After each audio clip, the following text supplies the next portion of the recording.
તમને ના પાડેલી હતી ને કે આ ટ્રીટમેન્ટ નહીં થાય તમારા માટે, તો તમે તો પણ આ ટ્રીટમેન્ટ કરાવી? તમને શું કહ્યું હતું? અમને એને કીધું હતું કે 3 કે 4 સ્ટેજ હોય, ચોથું સ્ટેજ હોય એટલે પછી આમાં રિઝલ્ટ આવશે નહીં. છતાં પણ અમને એવું થયું કે જે આવે એ આપણે પણ કરાવવું જ છે. અચ્છા. ડોક્ટરો તો ના જ પાડી હતી કે ભાઈ આમાં રિઝલ્ટ અમુક ટકા જ આવશે. એટલે તમને ચોખ્ખું કહી જ દીધું? હા, કીધું હતું અમને.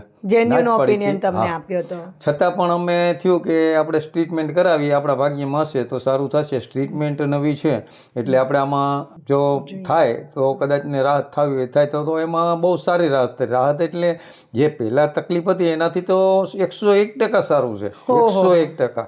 એટલે અમે તો ધાર્યું નહોતું કે પહેલાં બીજામાં હોય તો ડૉક્ટર કહે છે કે થાય, પણ આ ચોથા સ્ટેજમાં હતું છતાં પણ આટલું સારું થયું એટલે બહુ સરસ રિઝલ્ટ આવ્યું.